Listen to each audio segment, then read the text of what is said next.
Então, o uso do bambu da construções da prática, né? Por que esse tema? Eu acho interessante a gente ter a teoria, muito importante a teoria, né? Mas minha experiência mostra que a teoria, sem a prática, nessa questão que a gente está trabalhando, que é um material para a gente muito novo, né? Para a grande maioria das pessoas, um material muito novo, no sentido de conhecimento do potencial de uso para estruturas, para construção, né? Então, realmente é um material que exige a prática para você entender ele. Eu vou explicar melhor mais para frente, vocês vão entender, ok? Bom, lá em 2003, entre 2003 e 2005, eu trabalhei num projeto com INCRA, né, em assentamentos, e pude perceber a necessidade de ter tecnologias mais apropriadas, né?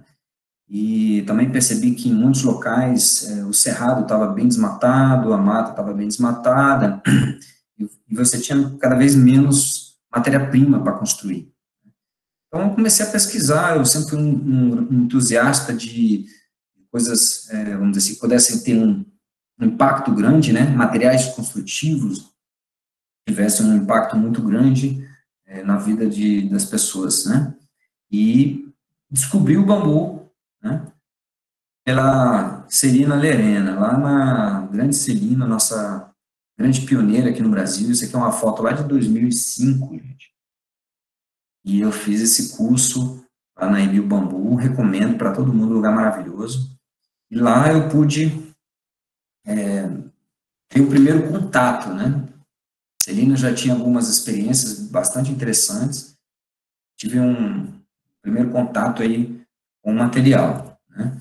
E aí depois fui para Colômbia, passei uma temporada lá, passei um mês buscando mais informações, né, sobre o bambu. Eu fui fazer um curso, o pessoal da Fundeguada, um grupo de engenheiros e arquitetos que trabalham com construções sustentáveis e principalmente bambu. Então, um curso bem interessante. Lá estavam Ximena Lodonho, que é uma grande especialista em taxonomia do bambu, né, bambus das Américas. Estava lá Luiz Felipe, que é um grande engenheiro calculista, que hoje está trabalhando lá nas Filipinas, né, projetando e construindo casas resistentes aos tufões, chama Base Build, né, quem quiser depois eu passo essa dica. Então, era um grupo de elite, aí tinha outros arquitetos lá, que continuam também, mas o que me mais impactou foi quando eu visitei essa ponte, né, essa ponte realmente, eu pensei assim, pô, não é possível que os caras estão fazendo uma ponte. Eu olhei logo a fundação, né? O que mais me impressionou realmente foi a fundação. Lógico, a estrutura de bambu, mas no sentido de, porra, os caras não iam fazer um investimento tão pesado, né, do ponto de vista de financeiro, de custo, se esse material não fosse realmente adequado, né?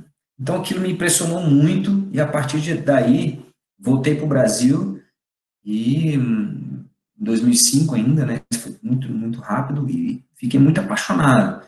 Só que quando eu cheguei aqui, não tinha nada, né, e o Google era uma coisa iniciando, internet quase não tinha, né, era muito pouco, na verdade, tinha informações, mas era muito pouco, eram informações picadas daqui e ali, então não tinha nem como a gente ir para a engenharia, né, para pensar, vamos dizer assim, em cálculo, dimensionamento, ensaios.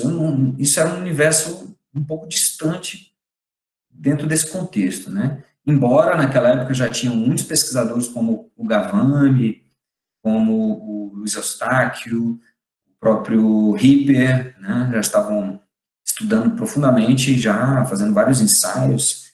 Eu ainda, para mim, era tudo uma coisa muito nova, né? E aí eu cheguei em Brasília e descobri que a gente tinha uma espécie de bambu aqui exótico, que era o bambu gigante, né, o Dendrocarpus asper, que é um bambu, para mim, é o melhor bambu que existe. Né? Inclusive, o broto é delicioso, né? Esse dia eu estava degustando um broto aí, realmente delicioso.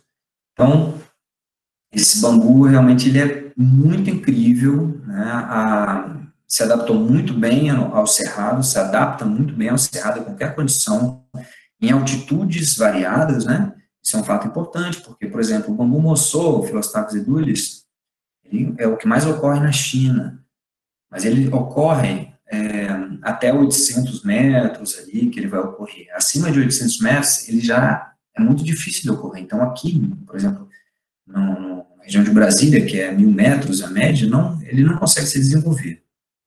Então, esse bambu aqui, quando eu conheci ele, aqui em Brasília, vi que tinha, né, esse potencial, aí eu fiquei maluco, doido, né, com esse material incrível, e comecei a fazer coisas com meus amigos, não tinha informação, né?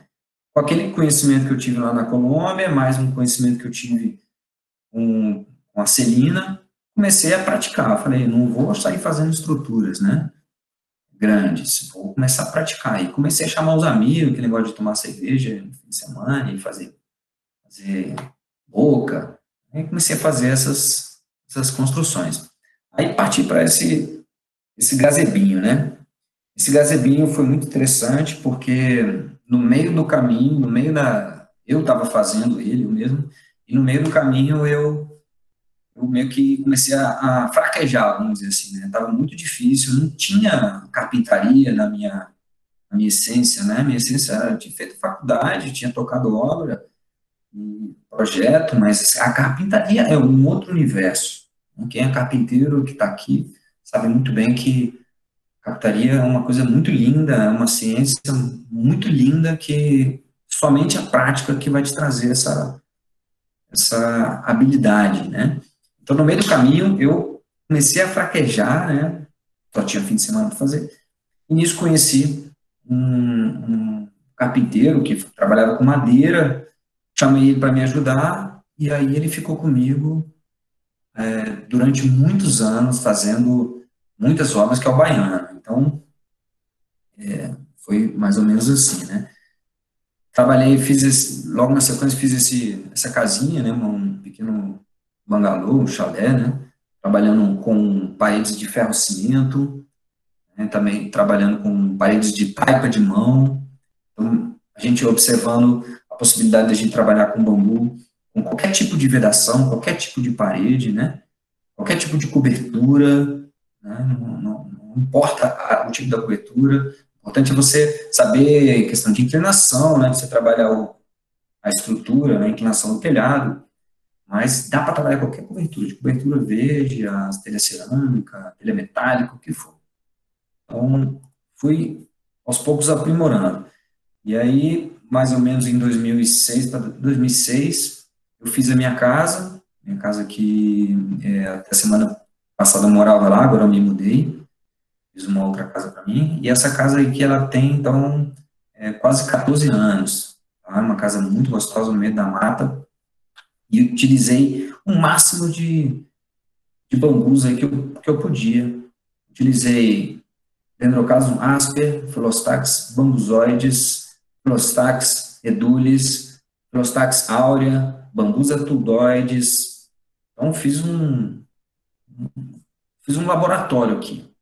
E nesse local eu pude observar várias questões, né? Várias questões em relação à durabilidade. Então, meu foco era durabilidade e segurança, né? Segurança no sentido se as peças iam fletir, flambar. Então, eu podia observar no dia a dia se elas iam rachar, quais bambus eram mais adequados para trabalhar com livro roliço, quais bambus eram mais adequados para a gente ripar, fazer ripas, usar meia cana. Então, pude realmente trabalhar esse laboratório no dia a dia, né? E essa casa está lá, linda, maravilhosa até hoje, né? E algumas coisas eu observei, por exemplo, como que ele apodrece, né? Se ele tiver em contato com a água, quais são os comportamentos em relação às trincas, às rachaduras, qual é o comportamento em relação a fungo, presença de fungo por conta de umidade, né? A gente está aqui numa umidade alta, no meio da mata. Então, pude ver várias coisas, tá? Em relação a E continua, né? É um laboratório muito interessante. E aí fazendo todo tipo de construções de pequeno porte, sem utilizar cálculo estrutural, né? Sem fazer dimensionamento. Por quê? A gente está acostumado a trabalhar com madeira e a gente sabe que madeira, né, grande parte das estruturas de madeira que a gente vai ver na nossa vida não foram calculadas, né? Nem sequer foram pré-dimensionadas. Então, eu pego muito projeto de estruturas de madeira, né, para calcular, às vezes para executar, e percebo que muitos desses projetos realmente não foram calculados, né, a grande maioria. Então, para mim parecia, vamos dizer, um pouco tranquilo fazer essas construções com bambu gigante, bambu asper, sem ter que calcular, né, sem ter que conhecer muito da propriedade, embora já bebendo de algumas fontes, né, fontes principalmente informações vindas do professor Gavami, vinda do professor Luiz Estáquio, professor Ripper, então buscando algumas fontes, mas sem me aprofundar no dimensionamento estrutural. Isso para mim ainda era uma, uma incógnita, né, vamos dizer assim, uma coisa que ainda está um pouco longe da minha realidade. Isso aqui em 2008, tá, eu já acreditando que já tinha um pouco de conhecimento, resolvi começar a dar cursos, né? Então, essa construção que ela foi feita, foi iniciada em um curso, né? Iniciada em uma capacitação, e depois foi terminada aos poucos. Terminada aos poucos e recentemente teve uma reforma, tá linda, maravilhosa, tá? Só que aqui eu comecei a perceber que trabalhar com capacitação, né, capacitar as pessoas para construir com bambu, para usar o bambu, não dá para a gente trabalhar com uma construção grande. Isso aqui é uma construção grande, era mais ou menos uns 200 metros quadrados de construção. Um vão livre aí tinha mais ou menos uns 6, 7 metros de vão livre. Então você precisa de muito andaime, você precisa de muita escada, você precisa de fazer bocas perfeitas, né? Você precisa de pessoas que tenham habilidade com a ferramenta.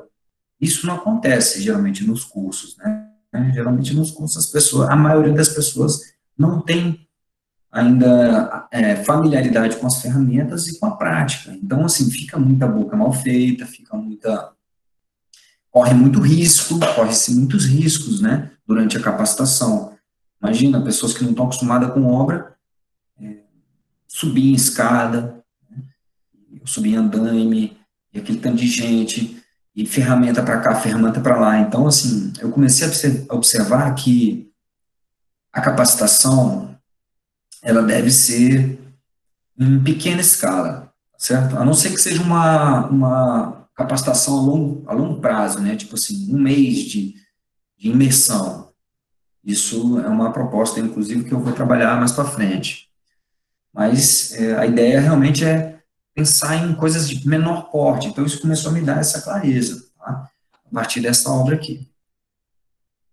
Aí comecei a fazer obras de todo jeito, né? Esse aqui, por exemplo, são telhas de concreto, né? Uma telha bem pesada, aquelas telhas de cimento. E bem interessante a cobertura. Outra cobertura que a gente fez também, lá atrás, meados de 2008. E aí eu fui chamado para fazer um chalezinho em Cavalcante, na Chapada dos Veadeiros, e tive uma experiência muito legal com um tijolo de adobe.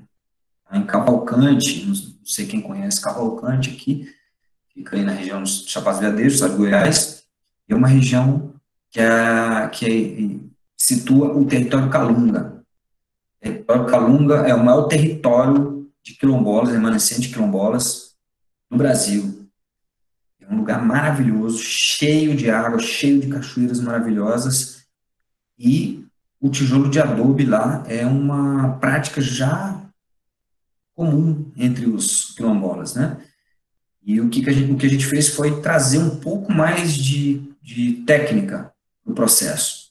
Então, conseguimos fazer uma construção bem legal, tijolo de adobe bem bacana, isso aí foi em 2010, e está lá até hoje, 100% firme e forte, né, para quem quiser se hospedar.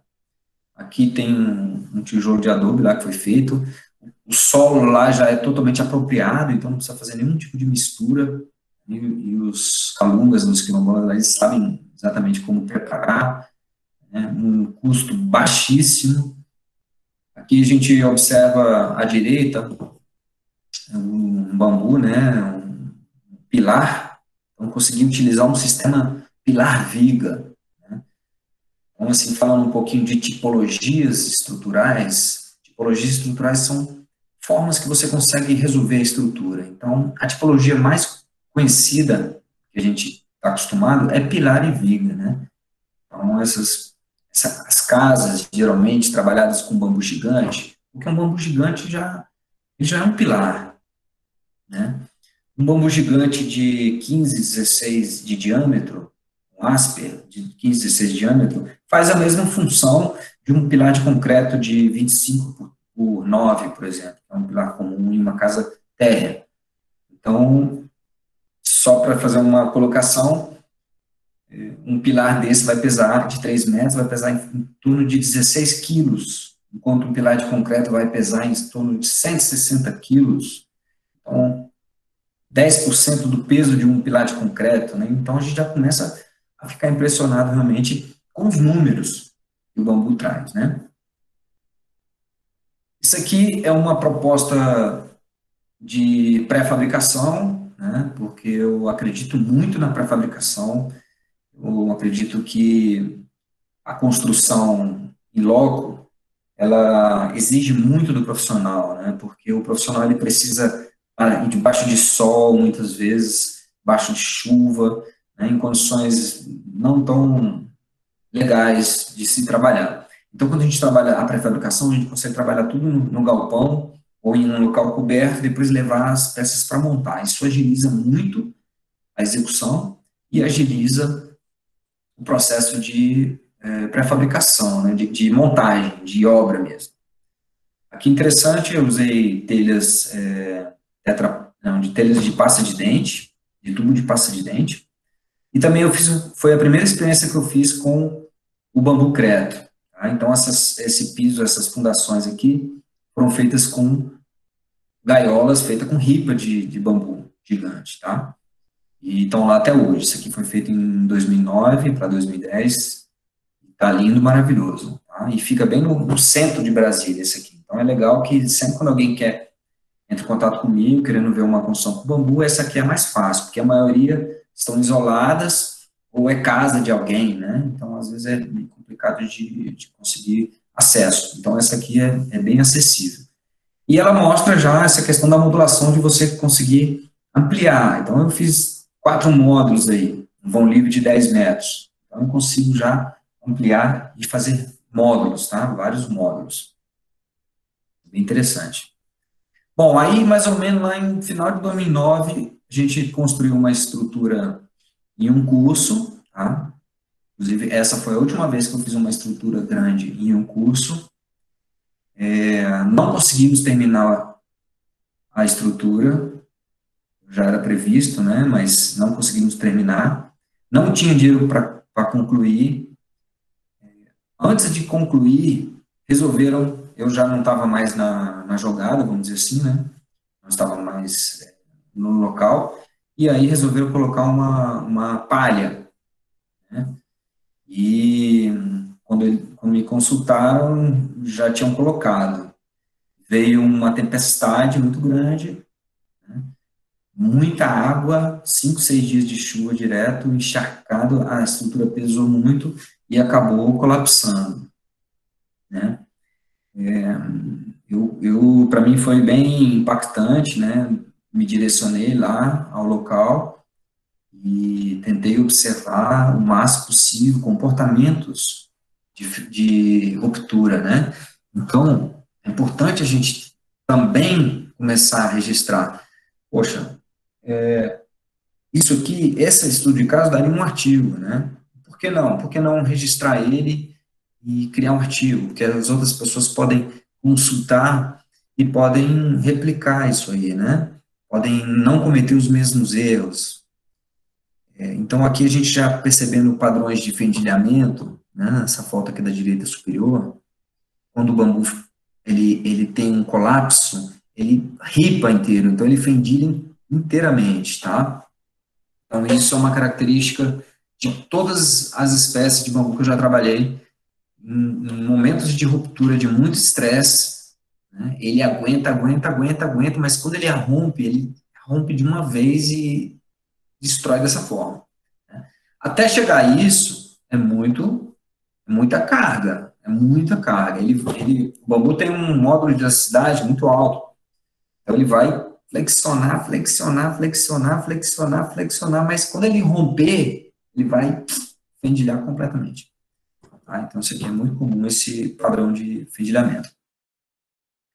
Em 2010, eu fui demandado para projetar uma estrutura de bambu para uma exposição de Bulemax, e essa estrutura de bambu, ela tinha que ser montada rápida, e ela ia ficar 3 meses. Então, eu pensei, é a oportunidade que eu tenho agora de fazer uma estrutura, umas ligações metálicas, já tinha essa vontade, e aí projetei essa estrutura. Só que aí eu fui buscar o cálculo, dimensionamento, só que eu não tinha informação. Então, o que eu fiz? Eu fui na pós-graduação da UNB, na área de estruturas, consegui uma pessoa lá que eu conhecia, e sentamos juntos, e eu com conhecimento do bambu e a pessoa com conhecimento dos elementos finitos, né, do software de análise estrutural, a gente conseguiu chegar nesse resultado, né? Então, trabalhamos aí no SAP 2000, a parte do galpão, né, tudo, pensando na questão dos tirantes, né, também tinha tirantes por chão, tirantamento, detalhamento das peças metálicas, utilizamos várias normas, né, a ISO 22156, que é uma ISO internacional, a colombiana, essa de equatoriana ainda não tinha, tá? Então, a gente usou basicamente a ISO e a NBR de projeto de estrutura de madeira. Tá? A colombiana, se eu não me engano, tinha acabado de sair também. Então, assim, a gente comecei a entrar nesse universo mais do dimensionamento estrutural, né? Essas aqui, basicamente, são as normas que existem hoje, tá? Porque todas as normas que a gente tem acesso, que é a ISO, e uma grande vantagem legal da ISO é que ela traz a possibilidade de usar qualquer tipo de bambu, né? Qualquer seção, qualquer dimensão. Já a colombiana, também a equatoriana e a peruana trabalha basicamente com guadua, angustifolia. Então, se limita a uma espécie de bambu. Então, todos os parâmetros são tirados a partir de uma espécie de bambu. Tá? Então, a nossa norma que a gente terminou de construir, né, que vai ser publicada em breve, ela basicamente traz informações sobre a ISO 22156 e a NBS 7190 para a estrutura de madeira. Tá? Algumas coisas de outras, mas a base mesmo é a ISO e a NBR. Tá? Bom, aí interessante a gente fazer ensaios. Então foram feitos ensaios de resistência, a gente fez ensaios de tração, né? Eu não consegui achar uma foto de ensaio de tração, mas fizemos vários ensaios antes de partir para a fabricação. E aí partimos para a fabricação e conseguimos montar a estrutura. E ficou bem bacana, a gente tem ela até hoje, essa estrutura, ela está montada lá na Integral Bambu, que é uma chácara aqui em Brasília, que trabalha com as pirâmides, não sei quem conhece, né, do Marcelo Rio Branco, e essa estrutura ganhou um prêmio Brasil de Engenharia em 2010, tá? Na verdade foi um prêmio de, como é que fala, aquele, eu esqueci o nome, quando você não é o ganhador, mas você, esqueci o nome. Bom, beleza, vamos tocar. Eu lembro. Então, essa estrutura é bem interessante, tá? Eu busquei alguns artigos, já que poucos artigos que tinham já sobre dimensionamento, consegui pensar, por exemplo, aqui essa estrutura, né? Quantos parafusos que eu precisaria para conectar uma ligação dessa? Essa ligação aqui, ela entrava aqui dentro desse bambu 20 centímetros. Então, quantos parafusos eu precisaria para ele resistir um esforço de compressão ou tração, né? Porque, nesse caso, o bambu romperia por cisalhamento. E o interessante é que sobrou o que a gente acabou usando para banquinho e tudo mais. Bom, aí, em 2010 para 2011, nós fomos demandados para dimensionar um domo geodésico. Esse domo geodésico é de 20 metros de diâmetro, era o maior domo já feito aqui no Brasil. Eu não sei nem se alguém já fez desse tamanho. E ele teria que ter várias questões, partindo de resistência, né? Facilidade de montagem, facilidade de desmontagem, facilidade de transporte, e teria que ser coberto com lona. Então, assim, foi um desafio muito grande que eu tive. Consegui dimensionar, tive várias questões aí no meio do caminho, né, questões relacionadas a aprendizado do processo, mas conseguimos chegar num resultado muito legal e que acabamos criando uma empresa chamada Dome Bambu, né? Aqui é o galpão onde a gente trabalha e fazendo os reforços, né? A gente utiliza basicamente o Filostax bambuzoides aqui para fazer as estruturas, para fazer o reforço na ponta das estruturas. Utilizamos uma conexão aqui que a gente chegou a 5 gerações, né? Então, desenvolvemos uma, aí funcionou mais ou menos. Aí a próxima que a gente ia fabricar já melhorava. Chegando na 5ª geração, eu falei, não, tá bom, não precisa mais que isso, não. Então, esse tipo de estrutura favorece velocidade de montagem, velocidade de desmontagem. A gente monta uma tenda de 20 metros para 314 metros quadrados em 6 horas de montagem, com lona, né? Então, a gente acelerou bastante o processo. Aqui a gente fez montagens no Brasil inteiro já, que só 2, né? De cima foi na Copa do Mundo, e a de baixo no Lollapalooza, já que a gente já monta há 5 anos, que a gente monta lá com eles, as estruturas, né? Aí a gente olha uma quantidade de possibilidades de espécies diferentes, né? Quando eu estava acostumado com o água mustifólio e com o bambu gigante, o asper, mas aí tive a oportunidade de ir para a Ásia algumas vezes e ver a infinidade de bambus que eles têm lá, né? Principalmente na região de Bali, né? Da Indonésia. Um comentário sobre a concepção da estrutura, né? Quando a gente vai pensar na estrutura, é interessante a gente pensar no custo. Então, quanto maior a complexidade da estrutura, em termos de uniões, né, uniões, ligações, maior o valor da obra, porque você vai ter mais mão de obra, você vai ter que fazer mais boca, então tentar simplificar.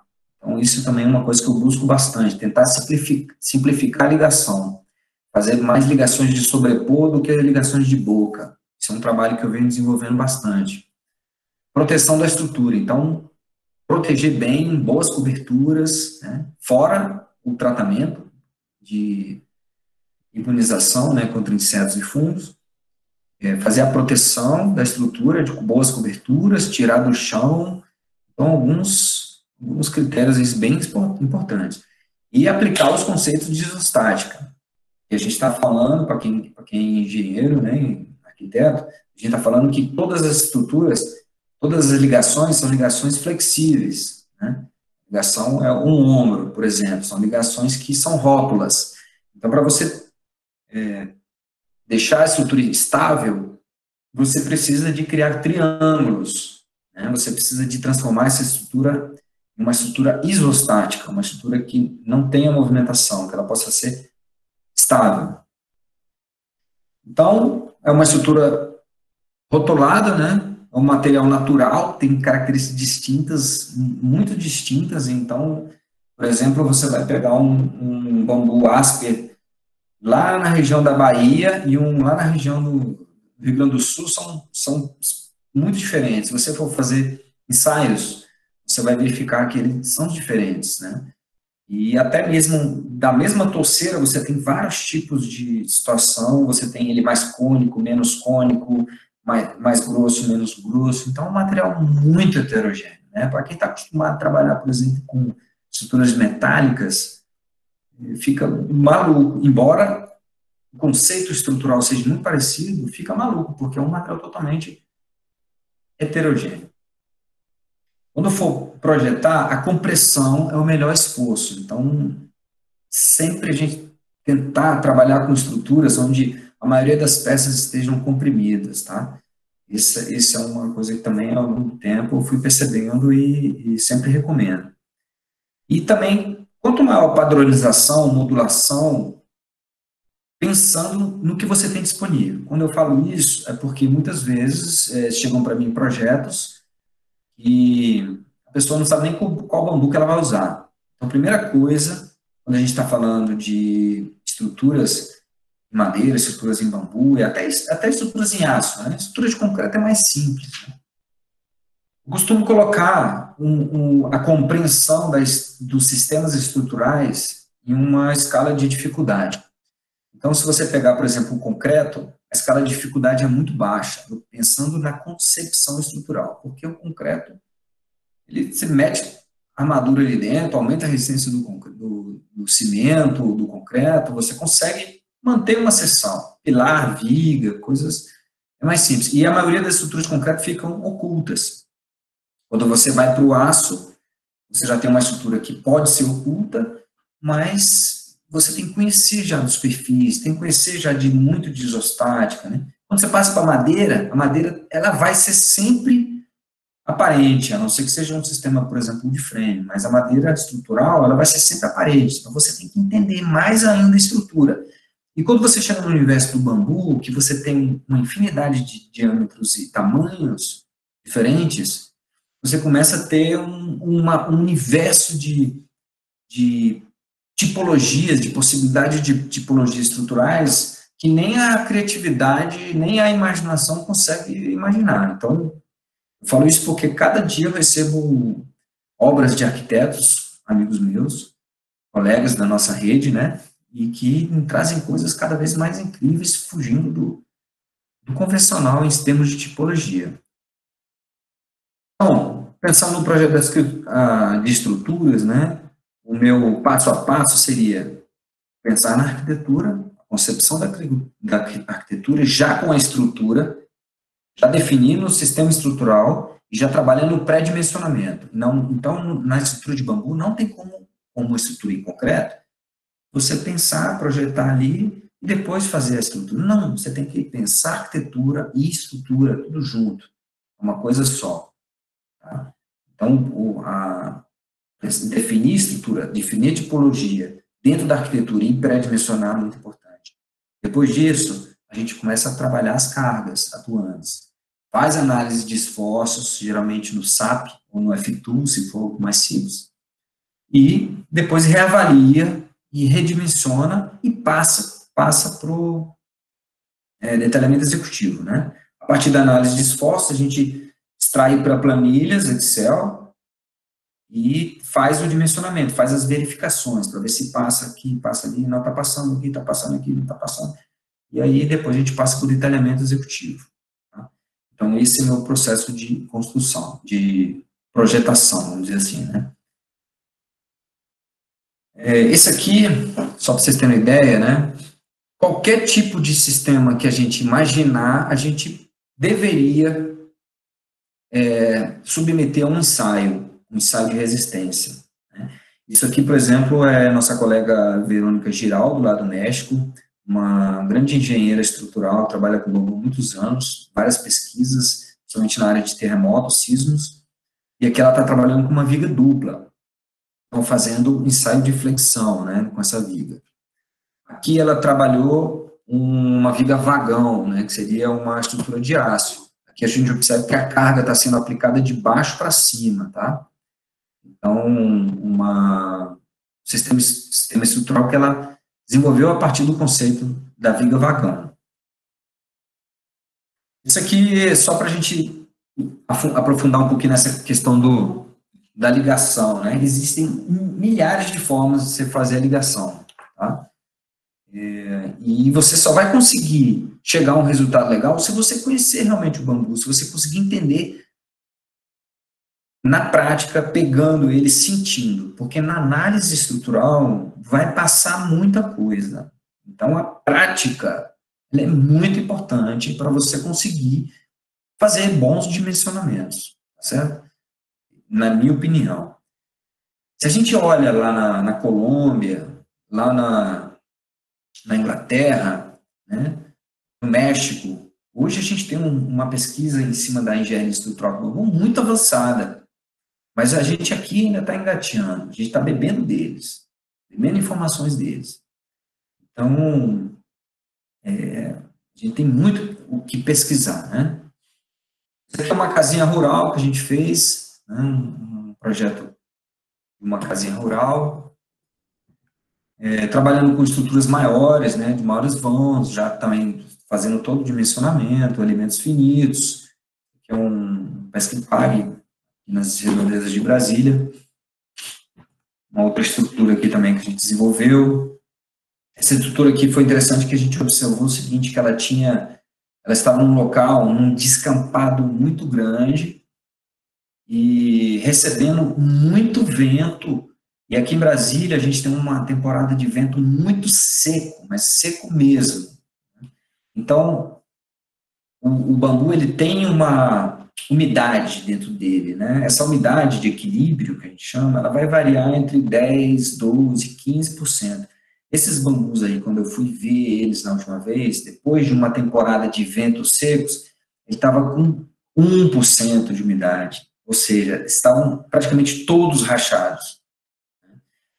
Se eles racharam, tem como recuperar? Tem, mas a gente tem que tentar evitar o máximo de rachar, né? Então, por exemplo, construir na Mata Atlântica, onde tem uma umidade muito alta, na região, né, de umidade alta, é diferente de construir em Brasília. Por isso que eu falo, às vezes, a gente tem que ter pessoas que realmente conheçam de cada região, para a gente poder entender como que se comporta cada material em cada região. Então, isso é uma questão importante de se observar. Aqui, trabalhando a questão da pré-fabricação, tá? E também nos cursos que a gente dá, isso aqui são 3 elementos que a gente gosta de fazer sempre, tá?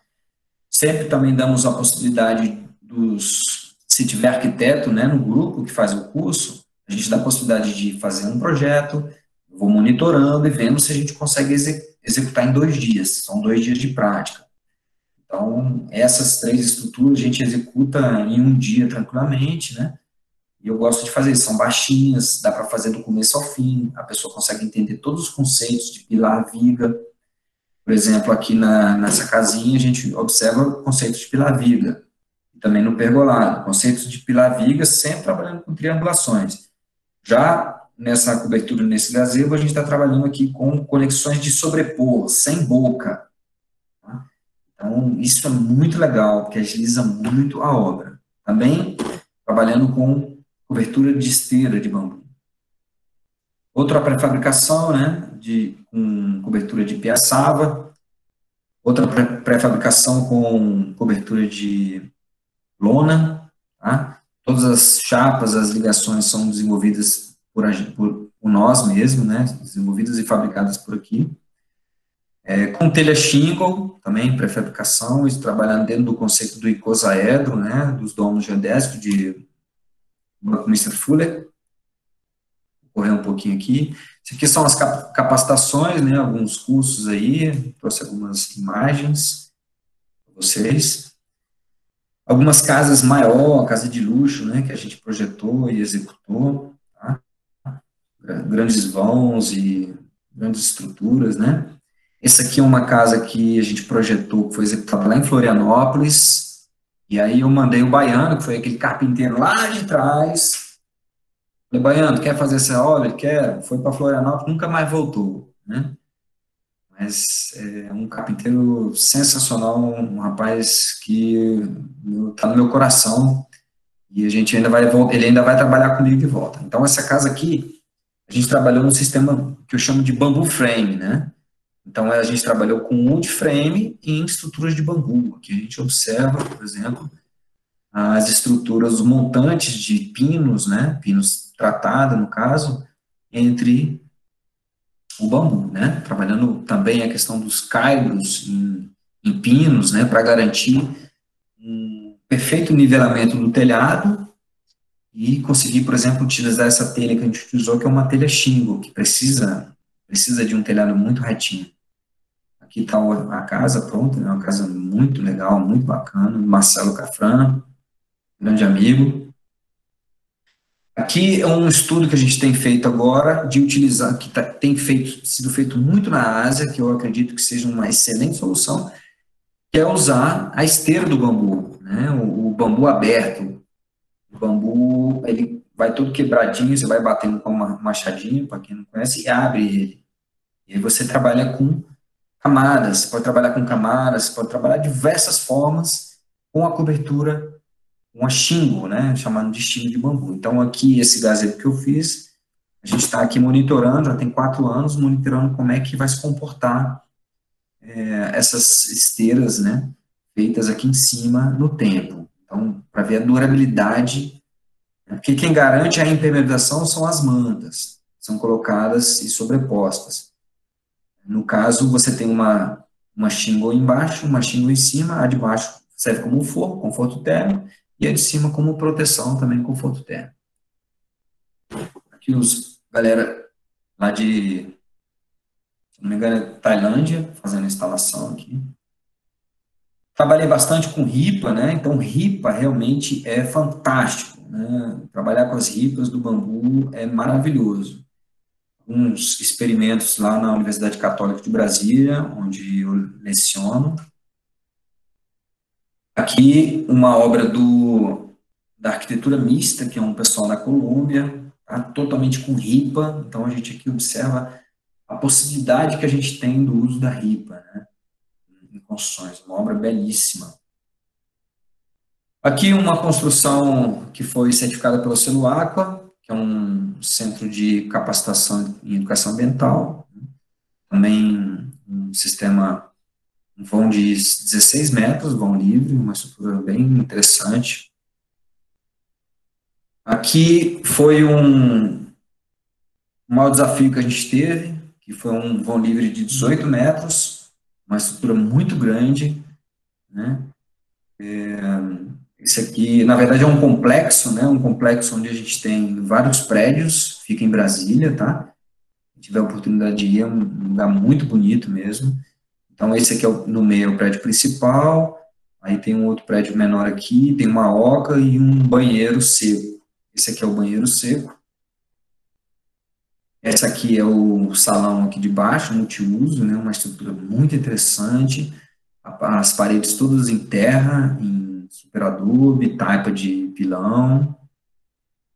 O salão principal, que particularmente foi um grande desafio pelo grande o vão e a altura que era a estrutura, né? Então, uma obra do arquiteto, um projeto do arquiteto Sérgio Pamplona, onde eu tive a oportunidade de fazer todo o cálculo estrutural, detalhamento e a execução dessa estrutura, tá? Uma estrutura muito bacana, só indo lá para ver a grandiosidade mesmo. E essa aqui é a outra estrutura que tem aqui, tá? E é uma oca também, um vão livre de 16 metros, uma estrutura bem bonita, bem interessante também. Aqui a gente consegue ver ela melhor. Também todas feitas com o bambu gigante, o aspen, né? Então, alguns comentários sobre os países que têm tradição, gente, como Colômbia, Equador, Peru, Indonésia, Índia, China. Então, você tem material padronizado, mão de obra qualificada, projetistas com conhecimento. No Brasil, nosso material não tem padronização. A gente tem pouquíssima mão de obra qualificada, carpinteiros, e projetistas também ainda sem conhecimento, né? sabe que a gente tem uma cultura muito forte em cima do concreto. Essas estruturas, né, são todas calculadas utilizando principalmente ou o SAP 2000 ou o ANSYS, né? Importante trabalhar todo o detalhamento das uniões, definir o processo construtivo, o passo a passo construtivo, né? Como que vai trabalhar, quem vem primeiro, qual peça que vem primeiro, qual peça que vem segundo. A questão do orçamento, a gente não tem PIN, a gente não tem SINAP, a gente não tem fontes de orçamento, a gente tem que criar nossas próprias composições. Né? Então, ainda é um grande desafio. Então, importante, são várias as questões, né, que envolvem aí o processo de construção da obra. Tá? Eu vou seguir um pouco para frente, que a gente está meio apertado aí, né? Aqui um processo de agilizar a construção, também muito importante, agilizar, né? Construção com máquinas, desenvolver equipamentos específicos para a produção das peças, né? Pré-fabricação em solo. Aqui eram peças muito grandes, né? Eram 14 metros de altura, muito alto. E aqui as estruturas sendo montadas, né? E aqui o salão, pronto.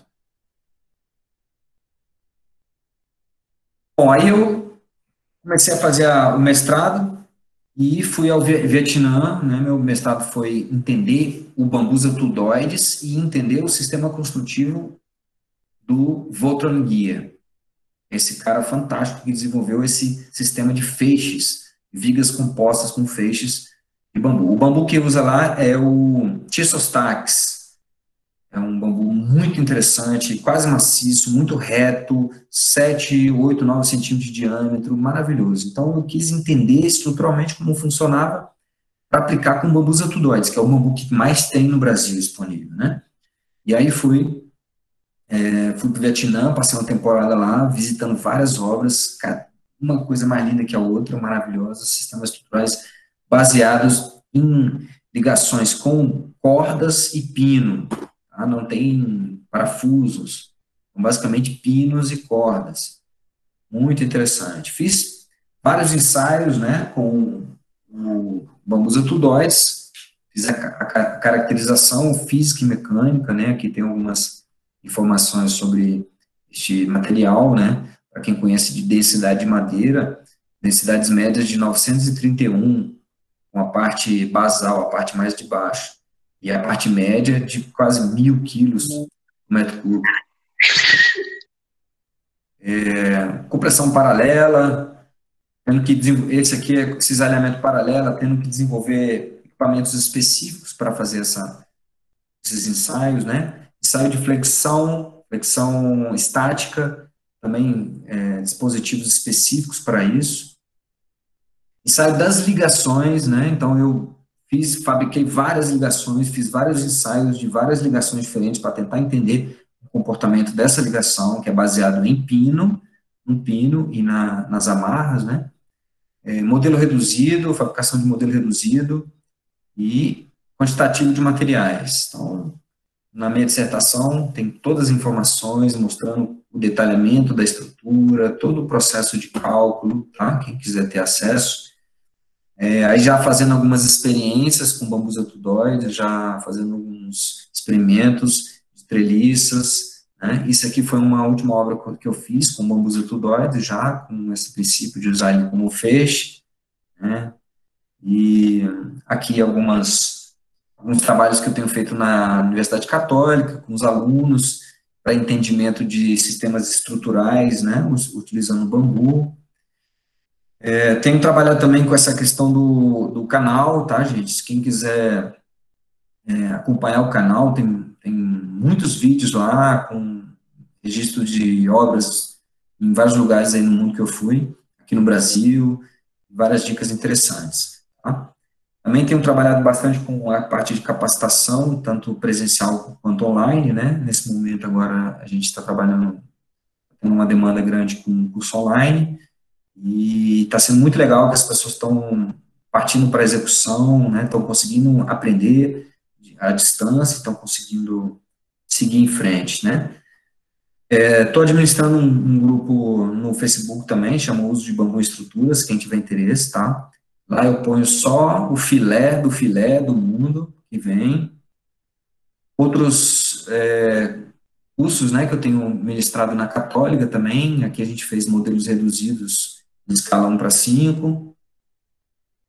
E assim, caminhos a seguir, gente. Estudar novas formas de ligação, estudar novos sistemas de cobertura, por exemplo, esse sistema de cobertura com o bambu é importante, né, com as esteiras de bambu. Mapear a ocorrência dos bambus de diversas espécies no Brasil.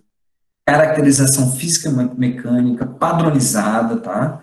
A nossa nova norma que está saindo agora, ela vai sair com uma parte de caracterização físico-mecânica, então todos os ensaios que forem feitos tem que seguir ela, a gente criar um banco de dados. Vamos estudar novas tipologias estruturais, tudo campo de pesquisa. Padronizar os métodos preservativos, né, para a gente poder ter bambus de qualidade. Estudar a durabilidade, outros tipos de métodos preservativos e outro tipo de produtos para aplicar a durabilidade. Capacitar arquitetos, capacitar engenheiros, carpinteiros. E uma coisa que eu venho trabalhando muito, que é o conceito do it yourself, né? E faça você mesmo. Então, eu acho o seguinte, o bambu, ele é fantástico, maravilhoso, ele é leve, ele é abundante, ele é democrático e todas as pessoas que quiserem podem aprender a construir com ele. Seja com bambus gigantes, seja com bambus menores, seja com amarra, seja com câmera de ar, seja com linha de garrafa PET, todo mundo pode ter essa experiência, né? E eu digo que é maravilhoso, principalmente quando você materializa. Então, no bambu você materializa a coisa, né? E materializar, realizar alguma coisa é muito interessante, tá? Bom, eu termino aqui, né? Termino aqui em cima do tempo, uma imagem de uma obra do Votonguia, que eu tive a oportunidade de visitar no Vietnã, tá? Para quem não conhece Votonguia, para mim é um dos maiores gênios. Ele e Simão Vélez são grandes gênios que desenvolveram sistemas construtivos com bambus aí que são realmente impressionantes de se ver. E é isso, gente. Agradeço aí, tá? A André pediu para a gente fazer em 50 minutos, então consegui chegar bem nisso aí. Estou aberto aí a perguntas, se alguém tiver alguma pergunta, tá bom? E estou sempre à disposição. Fred, Diga. aqui é o Pedro de novo, queria Ô, parabenizar Pedro. pela apresentação, né? A gente consegue ver que o bambu realmente é um material que é bem trabalhado, com estudos em cima dele, a gente consegue fazer muita coisa bacana. Pena que ainda existe muito preconceito em cima, né? É uma barreira que a gente tem que vencer. E só para comentar com você aqui, o jeito que você quer fazer as perguntas, a gente tem algumas aqui no chat já. Você quer que eu leia elas? O pessoal abre o microfone. Rapaz, qualquer jeito, deixa eu ver aqui. Bom, contato do Baiano. Gente, ó, vou deixar meu WhatsApp aqui, só não prometo responder de pronto, né? Mas eu vou deixar meu WhatsApp aqui, e aí qualquer pergunta que vocês quiserem, vocês me mandam aí, tá? Eu vou ter uma imensa satisfação em responder. Bom, Baiano não está na Bahia, Baiano está em Floripa, tá? Eu passo o contato do Baiano, sim. Vou ver aqui. Ao trabalhar com as ripas, é possível curvá-las secas ou precisa de algum tratamento, umedecimento? Não, trabalhar com a ripa, tanto úmida quanto seca. A gente não fala úmida, né? A gente fala com ela verde, né? A madeira, tanto madeira quanto bambu, quando você colhe, eles vão estar com uma taxa de umidade bem alta, né? A gente chama de então ela vai estar na faixa de 60%, né, depende da espécie, 40%, 50%, 60%. E aí ela vai perder rapidamente essa água inicial, a gente chama de água livre, vai cair para uns 30%, mais ou menos. Dos 30%, até os 12%, que é a umidade de equilíbrio, é uma água impregnada que é mais difícil sair, é um momento onde ela se deforma, principalmente a madeira se deforma nesse momento entre o 30% e o 12%, né? Então, quando a gente fala que o bambu está verde,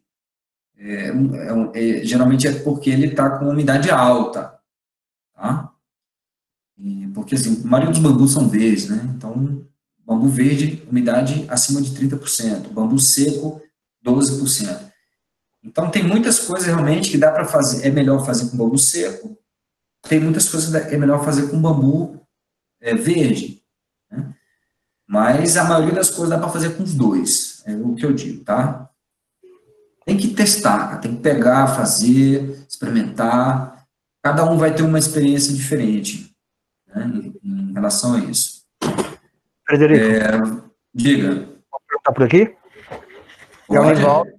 Nivaldo do Rio Grande do Sul. Opa, Nivaldo. Bem, Massa. parabéns Beleza, pelo trabalho. Tá? Obrigado. No quiosque teu ali, você usou a sapata Lincoln. Tá? Né? Tá, a resistência dela em relação à normal tem muita diferença? Qual o processo? Na verdade, eu mandei calandrar um cone, né, de aço. Então, o próprio cone de aço já tem uma resistência altíssima. E eu deixei um vergalhão saindo da fundação, passando pelo meio do cone e saindo ali uns 30 centímetros para fora, né? Concretei o cone, botei o bambu em cima, né? Fazer aquele procedimento. Isso, rapaz, aí é interessante que eu esqueci larguei mão depois, no final, né? E não passei os arcão na base. Aí a base foi corroendo. Aí você olha, assim, o cone corroído, totalmente corroído, sai nas placas e o bambu inteirinho. Isso então, é uma assim, coisa que eu tenho dificuldade aqui no Rio Grande do Sul, é quem faz essas conexões. É bem complicado essa parte.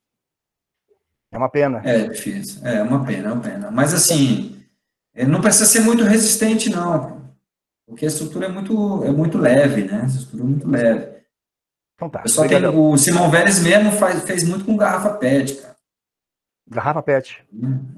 Eu acho que, assim, tem certas coisas, Nivaldo, que não dá pra gente... A gente tem que experimentar. Tenho feito bastante anos aqui. Eu acho que o experimental, né, ele é uma característica muito forte de quem trabalha com bambu. Isso que é o lindo, né? É o experimental, cara. Experimentar, é fazer. Faz uma vez deu errado, faz a segunda dá certo. Chega um momento que eu tenho certeza você não parte para fazer alguma coisa, você parte para fazer alguma coisa com 90% de certeza. Até mais, quase 100%. Hoje eu só passo para fazer, para executar, quando estou com quase 100% de certeza. Concordo. Tanta experiência que a gente faz, né? Com certeza. A experiência, adquire experiência, um dia a dia. E você falou uma coisa certa, anotar os erros, né? Sim, anotar, registrar, se puder fazer, compartilhar, entendeu? Eu gosto muito de fazer isso, compartilhar, cara. Obrigado, parabéns aí, tá? Massa, obrigado. Para quem não conhece o Nivaldo, viu? O Nivaldo é um grande carpinteiro, artesão aí, fodástico, como diz. Santa Cruz do Sul, Rio Grande do Sul. E tá frio aqui, tá? Legal. Opa, bate.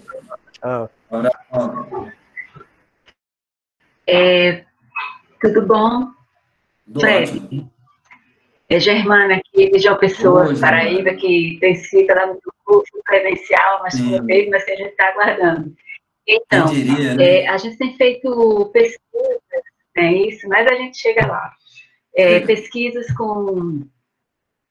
sobre a obra dos arquitetos, né, do grupo Botronia, ou Botronia, como você colocou. E eu fico impressionada com por que as construções, as estruturas deles, né, dos orientais, dos asiáticos, eles predominantemente as conexões são com amarrações.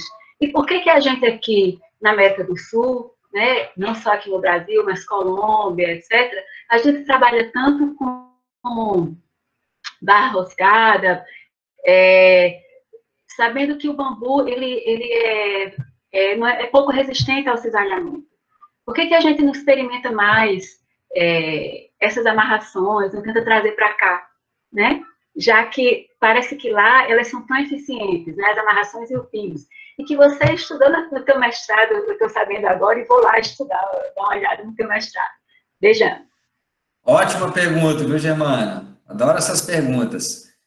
Então, o que eu entendo é o seguinte, a construção com bambu na arquitetura mais contemporânea, ela se deu a partir do Simão Vélez, tá? A coisa na Ásia só se desenvolveu porque o Simão Vélez explodiu para o mundo. Então, discípulos do Simão Vélez foram para a Ásia, como o Yorkstein, né, que é um papa também aí e aí, a partir disso, foi usando a construção vernacular da Ásia, que é muito baseada na corda, na marra, né?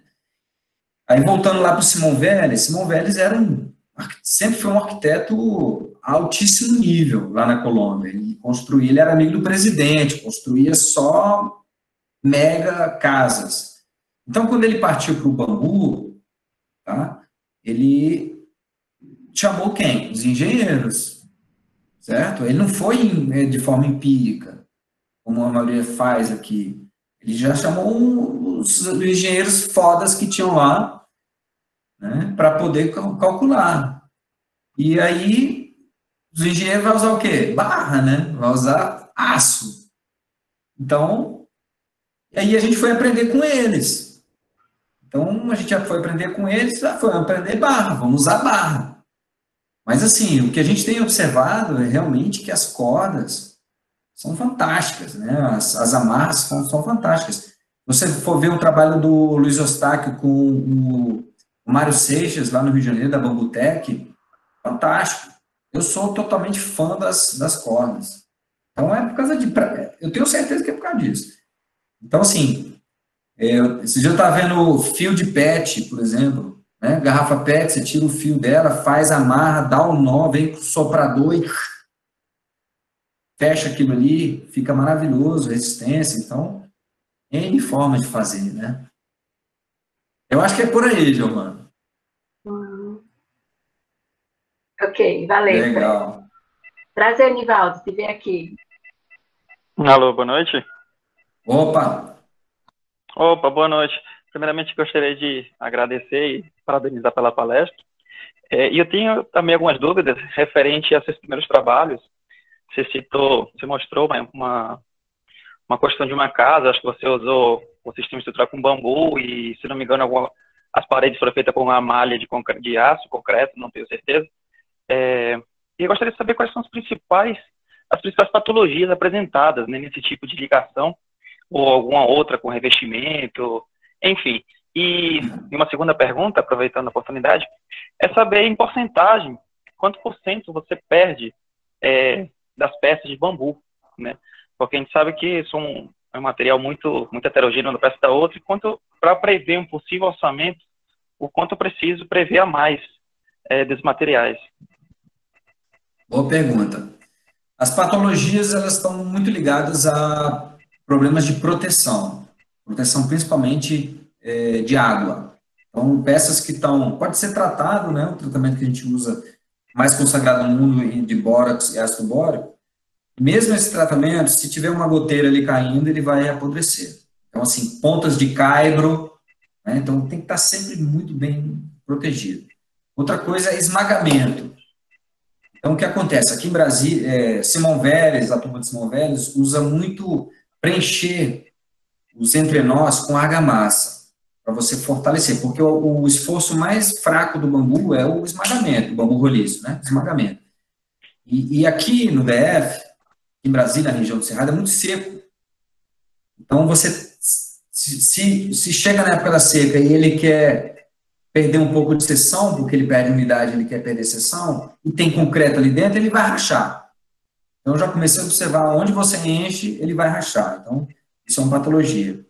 Outra patologia é a questão de rachar, porque falta de manutenção e falta de proteção contra ventos secos. Então, para a gente aqui é muito complicado, né? Essa questão da seca. Então, basicamente são as principais patologias, tá? Mas se você quiser um trabalho de patologia mais fino, a gente publicou agora um artigo bem interessante de uma estrutura, tá? E eu te passo tudo isso aí. A segunda pergunta que você fez foi sobre o que mesmo? Cara, desculpa, eu estou sem caderno aqui para anotar. Foi sobre a porcentagem de gasto de material que você tem na construção. Então, quando você trabalha com uma estrutura modular, padronizada,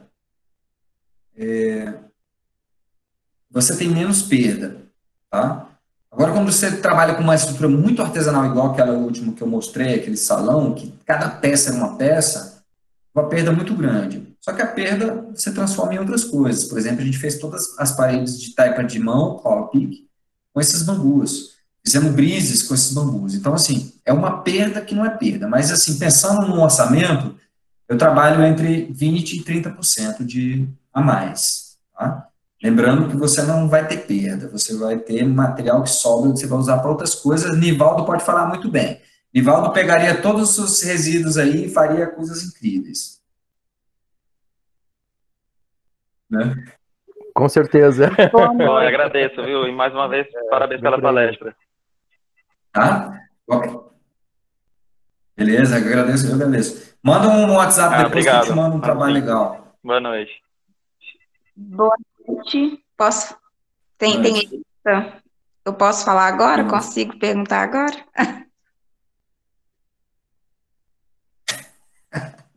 Boa noite, Sim. Meu nome é Larissa, eu sou bióloga. Eu estou atuando numa empresa aqui do sul de São Paulo e estou trabalhando com recuperação de áreas degradadas e tem um projeto da Unesp que alguns professores estão trabalhando com bambu. E aí eu gostaria de saber se vai ter alguma live ou se tem algum livro específico sobre o manejo do bambu, se tem alguma legislação específica para a retirada do bambu.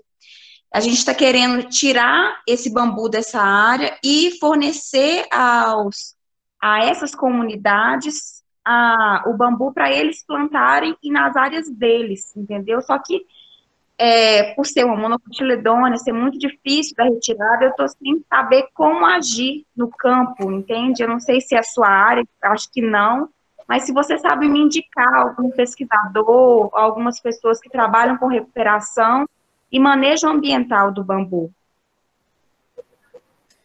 Então, eu recomendaria você, primeira coisa, você pegar um livro que chama Bambus do Brasil. Ah, sim, tá? É da Embrapa. Não você é? Pode dar uma... beleza, Uhum. Então, ali já tem muita informação interessante. As informações estão muito perdidas, tá? Se a gente vai na China, por exemplo, eu estive lá agora recentemente, fiquei um mês lá, é impressionante o que os caras estão fazendo em relação à recuperação gerando renda. Então, é impressionante mesmo. Mas aqui a gente ainda está muito engateando. Se você me lembrar depois, eu posso te passar o contato de engenheiros florestais que já estão mais envolvidos com isso, certo? Podem te ajudar a isso. Eu tenho um colega aqui que ele é um colega que ele é especialista nessa parte produtiva e com foco a desenvolvimento sustentável de comunidades e tudo, tá? E aí, me lembra isso aí que eu te mando um contato. Mas, assim, eu te falo que é, sim, um potencial maravilhoso, tá? E, principalmente, a gente fala aqui muito de construção, mas eu vejo um grande potencial na produção de brotos, alimentação, certo? Então, uma coisa que a gente precisa despertar é essa questão do consumo do broto. Eles falam que bastante artesanato. Ele já tem alguns, eu não sei qual espécie que eles usam, não sei se é da mesma da empresa aqui, tem disponível, entende? Mas já geram renda para as comunidades. Aí a Unesp fez esse projeto, só que no projeto não especifica nada sobre a questão do manejo ambiental no campo. Como que eu vou retirar esse bambu de lá? Entende? Entendi. Então, muito obrigada. Eu vou te passar. É porque, assim, isso seria uma outra conversa, né? Bem longa. Então, mas assim, eu adorei a palestra, obrigado. Porque aí vai dar outras vertentes, né? E aí, como vai salvar, eu vou apresentar a palestra. Mandei o link para eles também, para a minha gestora também, que deve estar aí também escutando, porque dá outras vertentes, né? Então, muito obrigada. Com certeza. Obrigado a vocês. Legal. Bom. Vocês estão me ouvindo? Sim! Jura? Não acredito. Até que enfim consegui. Ô, Fred, é um imenso prazer você estar aqui com a gente. É muito conhecimento em muito pouco tempo, né? A gente vai ter outras oportunidades e tem bastante pergunta. Realmente, eu selecionei algumas perguntas aqui, mas eu não sei se você ainda tem mais um pouquinho de disponibilidade de tempo. Como é que tá aí? Podemos fazer mais algumas perguntas? Vamos fazer mais umas 5 aí, então, André. Você acha aí mais pertinente? Beleza. E aproveitando, agradecer toda essa turma aí, gente. Chegamos a quase 150 participantes, né? Legal, então, agradecer mais uma vez ao Fred, ao Nematenc, né, que é o nosso núcleo de estudo, e vamos a algumas perguntinhas aqui, tá bom? Tá bom. Perguntaram sobre estufas de bambu. Então, as estufas é maravilhoso, tá? Não, eu tenho que dizer que é maravilhoso, é legal trabalhar com bambus antudoides, com as ripas, tá? Feixes de ripas, pode certeiro, trabalhar sempre com, de preferência, um mourão de eucalipto tratado no chão, né? Enterrado no chão, e trabalhar com bambus antudoides arqueado ou próprio ripa. As ripas são muito boas, são fáceis de arquear e fácil de tratar para usar, tá? É muito simples, ela já está aberta, você não precisa injetar dentro, não precisa investir em tanque, então você consegue tratar facilmente as ripas. E as ripas, você trabalhar com feixes de ripas, preso com arame recosido, arame galvanizado, né? Você consegue fazer coisas maravilhosas. Tem eu esqueci o nome, um rapaz aí na região de São Paulo, que ele dá capacitação em vários locais, tá? No Brasil. Eu esqueci o nome dele, cara. Vou recordar, mas são fantásticas, tá? Na China, muitas eu vi, mas é uma coisa, só colocando assim, eu tive uma experiência de uma pessoa que queria fazer comercialmente, tá? E aí comercialmente, eu já acho que não é uma solução muito legal, porque uma estrutura de eucalipto talvez dure mais, porque é tratado com arsênio, né? Com CCA, e para quem faz grandes produções, né, de orgânicos e tudo, estufas, vale mais a pena fazer o metálico ou o eucalipto. Isso foi um estudo que eu fiz, pessoal. Agora, fazer para você mesmo, fazer na tua comunidade, é maravilhoso. Muito bom.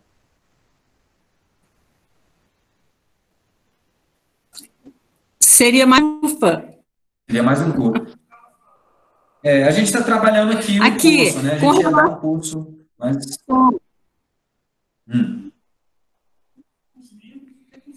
Com relação a Caroline está curiosa para saber como é que é feito como é que você faz o processo de curvar as ripas, se é um processo úmido ou seco.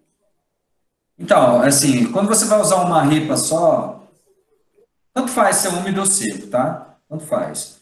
Quando ela está verde, no caso, né? Quando ela está recém-colhida, é mais fácil, ela dobra mais. É sempre melhor trabalhar com bambu verde, vamos dizer assim, né? Recém-colhido. É sempre melhor, né?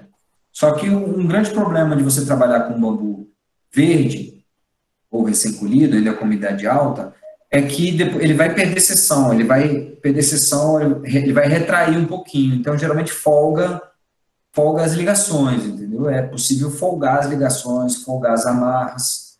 Então, por isso que é legal trabalhar ele seco. Mas ele verde, ele dobra mais fácil. Agora, um dica que eu dou, faz um gabarito no chão e junta 2, 3, 4 ripas, né? Com arame cozido ou arame galvanizado, vai prendendo elas, vai prendendo. Quando você tira, ela fica curvada. E o feixe é muito mais resistente. Tá? Feixe de ripa sempre é um excelente material.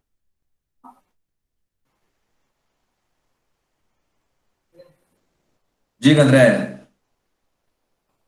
Manda mais uma aí.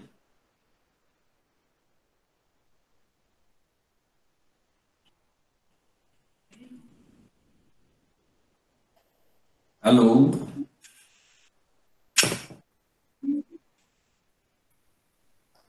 Custo por metro quadrado de uma estrutura de bambu. Custo por metro quadrado de uma estrutura de bambu com alvenaria. Nós vimos na sua apresentação diversas técnicas, diversos modelos e projetos e obras, né? Então, eu acho isso um pouco complicado, mas não sei o que você tem a dizer. Não, eu tenho a dizer o seguinte, que cada caso é um caso, cada projeto é um projeto. Tá? A gente tenta chegar sempre num custo que seja pelo menos equivalente a uma construção convencional de concreto e alvenaria. Tá? Então, o objetivo, quando você vai trabalhar com um cliente, é diferente do objetivo quando você vai fazer um projeto comunitário. Né? Projeto de uma comunidade e tudo. Você vai trabalhar para o cliente, você vai botar um lucro, você vai botar um eventual para você, né, se você tiver algum imprevisto, você vai botar o preço do material, vai ser um preço de mercado. Então, assim, ainda não existe uma... Por isso que eu tô falando, não tem SINAP, né, não tem composições, não tem nada. Então, ainda é uma questão de uma incógnita. Então, nas minhas experiências mais simplificadas, eu consegui chegar a 60% de uma construção convencional. Por exemplo, naquela construção com Adobe, ficou 60% de uma construção convencional. No entanto, naquela estrutura lá de 18 metros de vão, ela ficou pelo menos aí um dobro de se fosse uma estrutura de concreto pré-moldado, por exemplo. Então, é muito difícil, tá? O que eu faço hoje, né? Eu só entro num empreendimento. Quando alguém me demanda, eu passo direto para o carpinteiro. Aí o carpinteiro se vira, né? Ele vai ali arrumar o bambu e tudo. Quando eu vou entrar na jogada, tem que justificar em termos financeiros, assim, para mim e para o cliente, né? Então, eu coloco geralmente uma porcentagem. Eu faço uma estimativa da obra, do custo da obra, e coloco uma porcentagem entre 10% e 15%, que é a minha taxa de administração, fora os projetos. Tá? Então, eu vou administrar tudo que for gasto de material e matéria-prima, material e mão de obra, 15% disso são os meus honorários aí da obra. Tá? Então, ainda não se tem uma... É difícil saber isso aí, viu, André? Depende do projeto. Mas hoje eu consigo, se você me der um projeto, eu consigo te dizer como que ele vai custar, porque eu tenho minhas composições, tenho minhas experiências, né? Ah, muita experiência, né, Fred? O André, na verdade, assim, parece que é Tem mais tempo, né, mas é porque... para mais uma pergunta? Né? Manda mais uma aí.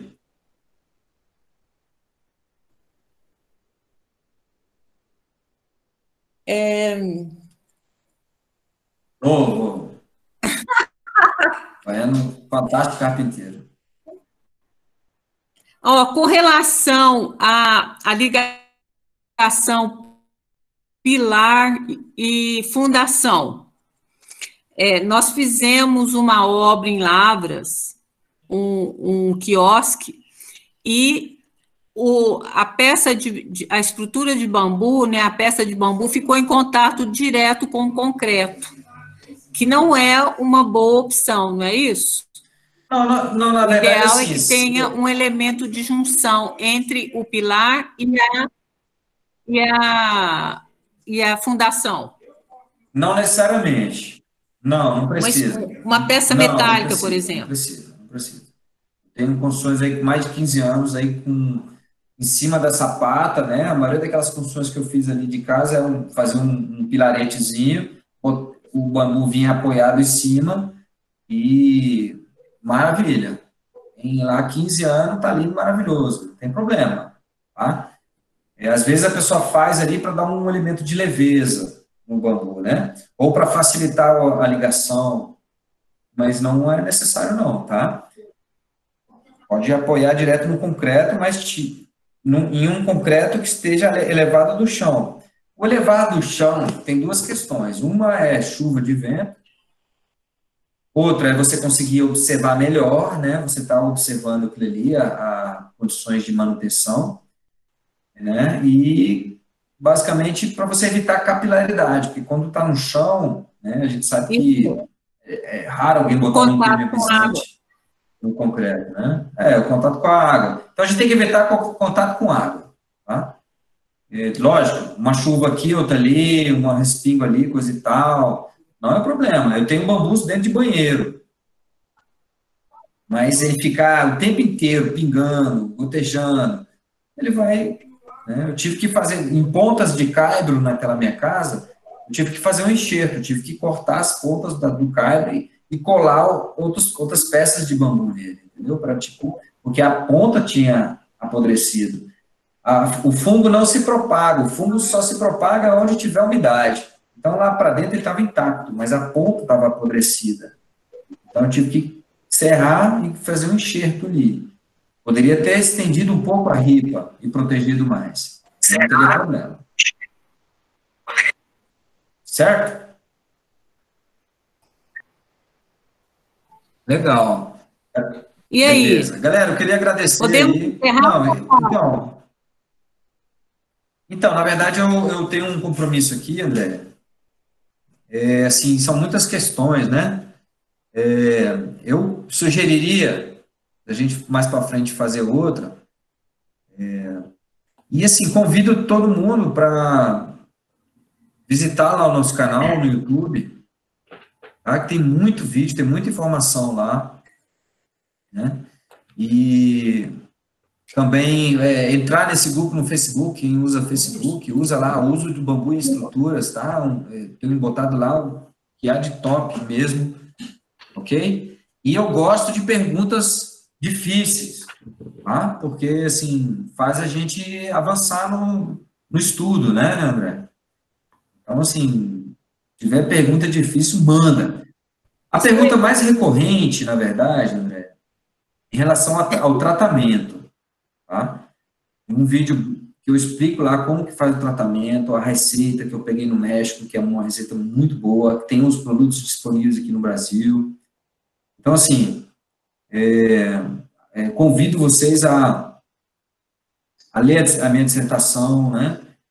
E hoje, ao contrário de 15 anos atrás, 16 anos atrás, a gente tem muita informação, mas as informações estão muito desconectadas. Eu não sei qual que é pior, é muita informação desconectada ou pouca informação, né? Então, assim, é legal a gente ter um local onde a gente possa ter uma referência, tá? Então, assim, eu já vou acompanhando esses artigos, essa é a minha principal atividade na minha vida hoje. Então, assim, quem tiver alguma dúvida, me manda, pode mandar WhatsApp, manda e-mail, entre em contato, e eu teria um prazer em responder, tá bom? Marcelo Cordeiro, grande Marcelo, beleza? É legal demais, gente. Eu queria dizer, assim, que essa rede é uma rede mundial, tá? Não é uma rede... Ela é uma rede mundial, realmente. Eu tive ano passado lá no México, no Congresso Mundial, e percebi que é uma rede forte no mundo inteiro, tá? E de pessoas que veem nesse material uma ferramenta aí complementar para tentar melhorar a realidade e a realidade de muitas pessoas, principalmente as que mais precisam, né? Beleza, galera? Ô Fred. Diga. Só para, antes de encerrar aqui, te agradecer novamente, né, por estar se disponibilizando a fazer essa apresentação para a gente, te dar parabéns, agradecer por todo o conhecimento aí que você passou para a gente, e só uns recadinhos aqui para o pessoal que está aqui. A gente tem a relação de todo mundo aqui que participou, né, e a gente vai estar enviando e-mail para todo mundo, com alguns dados, confirmando algumas coisas, para ter a geração dos certificados também da palestra. E nesse e-mail eu vou aproveitar e também colocar os links, né, o link da página da bioestrutura, colocar o número de telefone também do Fred que ele disponibilizou para a gente, e também falar para vocês ficar atentos nas nossas páginas, que a gente futuramente vai ter mais palestras, já temos mais uma confirmada para quarta-feira que vem, então amanhã a gente já vai estar divulgando, e agradecer a presença de todo mundo também, foi uma experiência muito boa. Eu vou estar disponibilizando agora um formulário aqui, mais para a gente ter um feedback no que a gente pode estar melhorando nas próximas palestras. E no mais é isso. Boa noite, Fred. Brigadão. Um abraço. Obrigado, gente. Parabéns aí pela organização. Muito legal. Eu adorei participar. Muito obrigado. Até a próxima aí, gente. Saudações para todo mundo. E é isso aí. Vamos seguir aí na força. Vamos seguir. Tchau, Nós é que agradecemos. Valeu!